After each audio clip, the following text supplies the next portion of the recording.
புரட்சியாளர் புத்தர். கர்த்தரின் ஒரே குமாரராக தன்னை அறிவித்துக் கொண்டார் இயேசுநாதர். முக்தி பெற வேண்டும் என்னும் விருப்பம் உள்ள கிறிஸ்தவர்கள் இயேசுநாதரை வணங்கியாக வேண்டும். இயேசுவை வணங்காதவர்கள் மோட்சத்துக்கு சாத்தியமல்ல. இஸ்லாமும் கிட்டத்தட்ட இதே மாதிரியான நிபந்தனை விதிக்கிறது. முகமது நபி தன்னை ஒரு இறை தூதராக அறிவித்துக் கொண்டார். இஸ்லாமியராக இருக்கும் ஒருவர் நபியை இறுதி இறை தூதராக ஏற்றுக்கொள்ள வேண்டியது அவசியம். தானே கடவுள், தன் உரையே கீதை என்றார் கிருஷ்ணர். ஆனால் புத்தர் எந்த ஒரு இடத்திலும் தன்னை ஓர் இறை தூதராக அறிவித்துக் கொண்டது கிடையாது. என்னிடம் பாருங்கள், உங்களுக்கு முக்தி அளிக்கிறேன் என்று வரவேற்றது கிடையாது. புத்தரை நாடி சீடர்கள் பல வந்ததுண்டு. புத்தரும் தன் சீடர்களை நாடி பயணங்கள் மேற்கொண்டதுண்டு. ஆனால் எந்த ஒரு சீடரும் எந்த ஒரு நிபந்தனையும் புத்தர் விதித்தது கிடையாது.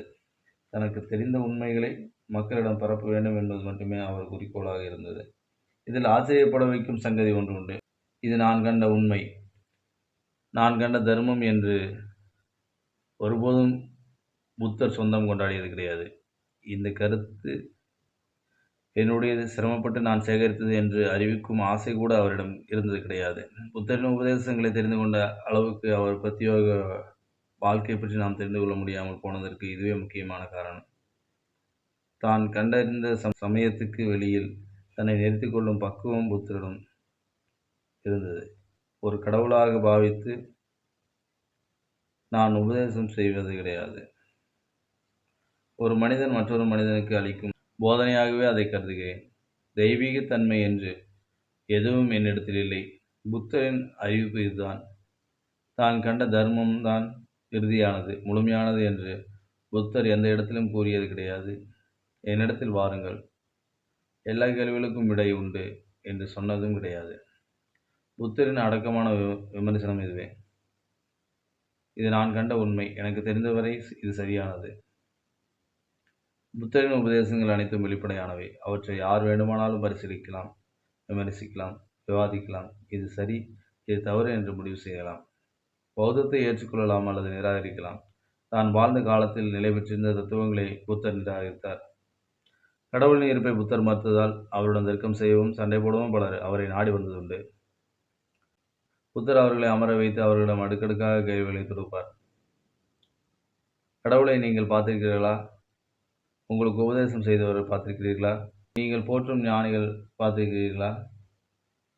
ஞானிகளின் ஞானிகள் பிரம்மம் என்றால் என்ன என்று நீங்கள் அறிவீர்களா? பிரம்மத்தை உங்களால் விளக்க முடியுமா?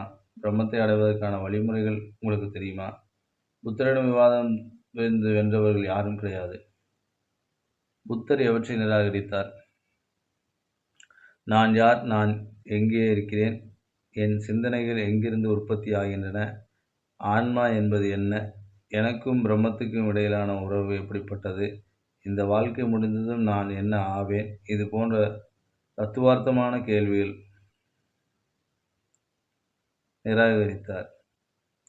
ஆன்மா பற்றியும் கடவுள் பற்றியும் விதண்டாவாதம் புரிவது, மதவாதிகள் முன்வைக்கும் சடங்குகள், சம்பிரதாயங்கள், மத நம்பிக்கைகள், வேண்டுதலை நிறைவேற்ற மேற்கொள்ளப்படும் உயிர்ப்பலிகள், விலங்குகளை அடிமைப்படுத்தி இம்சிக்கும் மனிதன் கடவுளால் படைக்கப்பட்டவன், பிரம்மாவின் உடலில் இருந்து தோன்றினான், எல்லாமே கடவுள் செயல், இது போன்ற கருத்தங்கள் எல்லாமே கடவுளால் நிர்ணயிக்கப்பட்டவை. நம் தலைவிதியை நம்மால் மாற்ற முடியாது, அது முன்கூட்டியே தீர்மானிக்கப்பட்டு விட்டது. இது போன்ற விரக்தி மனப்பான்மை, முன்பிறவியில் நாம் செய்த கர்மங்களின் பலன்களை இந்த பிறவியில் அனுபவிப்போம் என்னும் நம்பிக்கை, கூடுவிட்டு கூடுபாய்தல், சித்த விளையாட்டுகள், அற்புதங்கள் இவற்றின் மீது நம்பிக்கை, இறப்பு குறித்த தவறான சித்தாந்தங்கள், ஆன்மாவுக்கு அழிவில்லை, உடல் அழிந்து போனாலும் ஆன்மா மேலுலகம் சென்று வேறொரு புதிய உடலுக்குள் தன்னை பொருத்திக் கொள்ளும் புதுப்பிறவியில் நாம் மீண்டும் ஜனிப்போம். இவற்றையெல்லாம் புத்தர் நிராகரித்தார். புத்தர் எவற்றை ஏற்றார்? எல்லா விளைவுகளுக்கும் ஒரு காரணம் இருக்கும். தன்னிச்சையாக எதுவும் நடக்காது. ஒரு காரியம் நிகழ வேண்டுமானால் ஏதேனும் ஒரு காரணம் இருக்க வேண்டும். மனம் மாசில்லாமல் இருக்க வேண்டும். எதுவும் இல்லை. உங்களுக்கான விடுதலையை உங்களால் பெற முடியும். விதி என்று எதுவும் கிடையாது.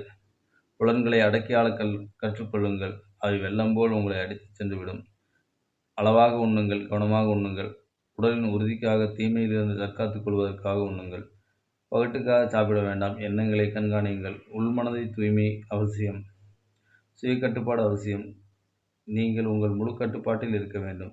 ஒருவர் மெய்யான விடுதலை பெற வேண்டுமானால் ஆன்மா என்பது என்ன, நான் என்பது என்ன போன்ற விசாரணைகளில் இருந்து முழுமையாக விடுபட வேண்டும்.